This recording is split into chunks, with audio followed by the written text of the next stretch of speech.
Hey, what's up everybody? So today we are installing duct and soffit for a vent hood that we're going to install over a range.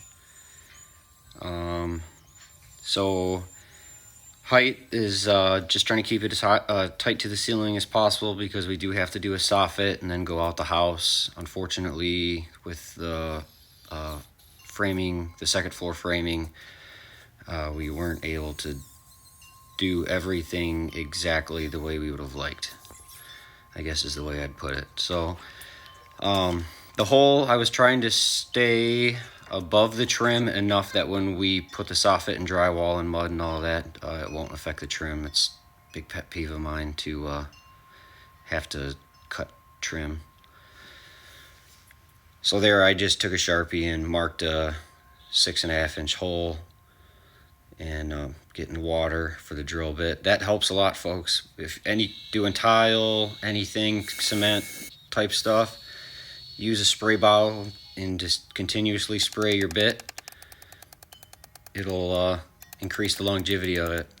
So here I'm beating the brick out. I must have done a lot of holes. I'll show you in a little bit. But so I'm just beating the mortar joints out. I'm putting some muscle behind it, but I'm not like trying to like wreck the house. So there's like a gentle balance of hitting it hard and not screwing up all the brick. So once you get the mortar joints loosened up, the brick will chip a lot easier with the voids. So that's what we're working on now.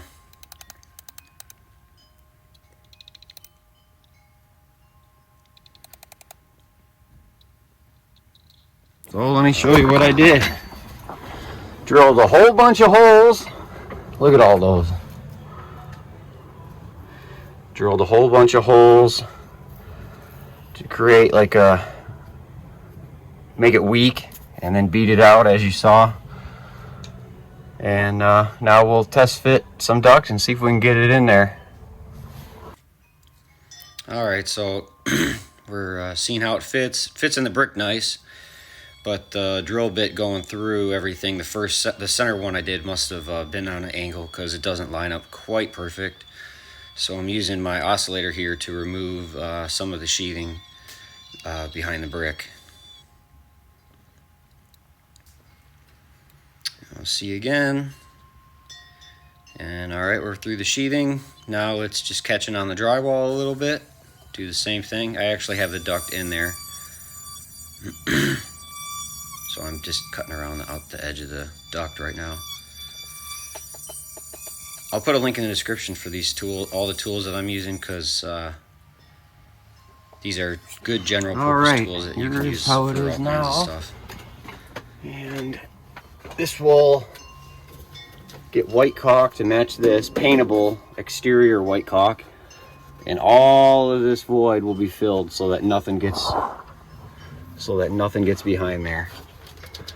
And man, that brick's actually holding it tight. I did a good job on that hole, if I do say so myself. Oh, and then we'll level it and all that and make it look all pretty. All right, now it's time to go get the duct in. It's time to go get the duct. Start doing the duct, which is easy. And then we're gonna put a soffit because it's going through the wall into the laundry room. Even though nobody likes soffits anymore. Sometimes they're necessary, but in this case, it's a must because of the second floor framing.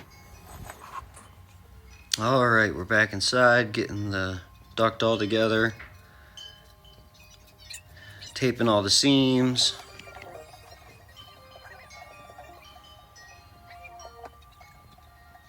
Gonna make that a little bigger.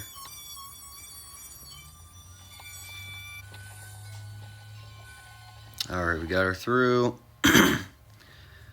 And then now we just start putting it all together and kind of eyeballing measurements and stuff. Good thing with like duct and pipe and electrical, you can cut things a little long pretty easily and then just adjust or just move stuff a little bit and it'll still fit nice, even if you're off just a smidgen.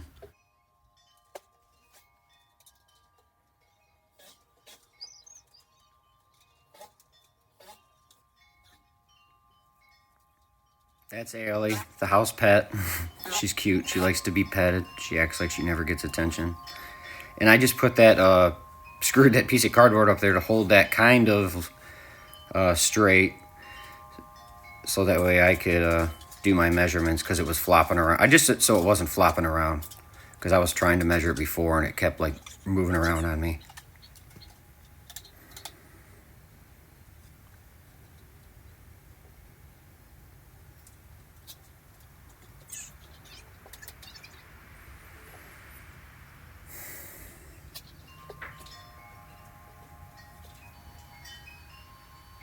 Can you guys hear the wind chime outside?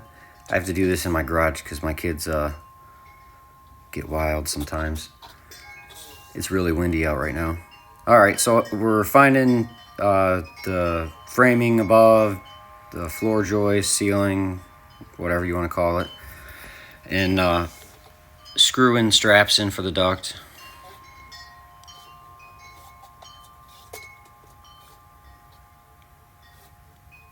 And I didn't actually find, one of these I didn't find wood in a good spot, so I used 50-pound rated drywall anchors and screwed it up that way.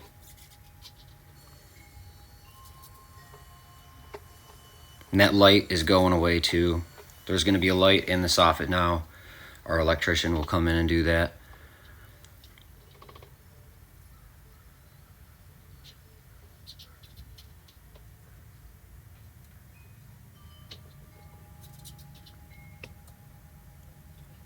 And I wrap that like 4 times. I don't want it to go anywhere. I didn't have any of the screws to secure it, so I just wrapped it at least 4 times. And we're using our laser level just because I'm doing everything alone, and it makes it easier to like mark stuff and all that. So, and then now we're just working on the framing for the soffit.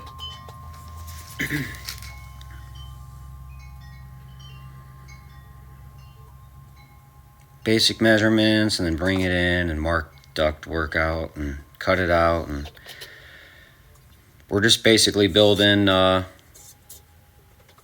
box inside the duct and an L-shaped one on the outside and around the outer part of the duct. We're just using 2x4s and they're either 3 1/4 or 3 1/2 deck screws. Number 8s, I think. 8s or 9s.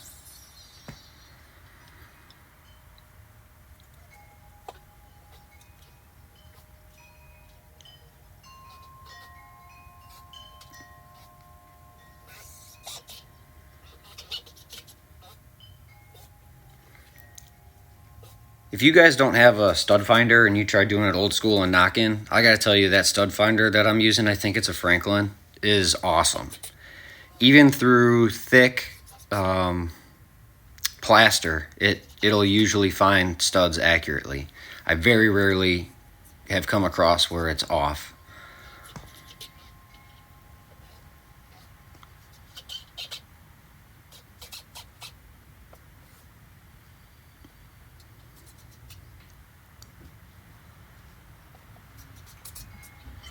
Now, it was kind of, the electrician wasn't there yet doing his thing, so I kind of had to frame it so that he can get his wire out and adjust things so that he could move power. And I don't know, I built it a little backwards, I think, but I mean, it still came out really good. He was there when I was doing this. We're trying to like work around each other and prioritize what we were doing, so.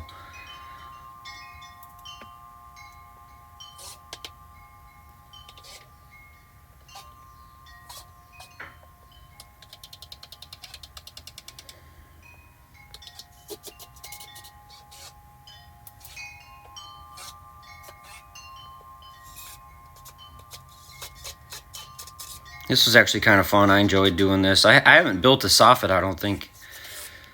I've only been tearing them out. This is the first time I think we've actually built a soffit, now that I think about it. But it was kind of fun. A little challenging because I didn't want to mess with the trim, and then outside I didn't want to drill a hole through the vinyl siding and the brick.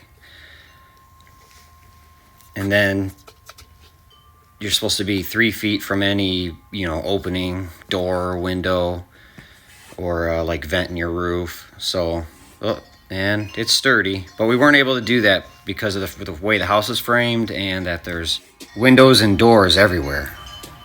And give it another swing, why not? Well, that's it for the ductwork for the oven, vent hood, and the soffit. As you can see, it ain't going anywhere. But I do like to know what you guys think on that, or if you guys would have done something different. Let me know. The whole reason why I kept it so high is because I didn't, when we do the drywall, I still want the trim that's on that window to not be like cut or weird. I want everything to still be nice. So let me know what you guys think, and we'll see you next time. Thanks for watching, like and subscribe. Oh, and check the description for any tools and stuff that I used. I'll put them in the links.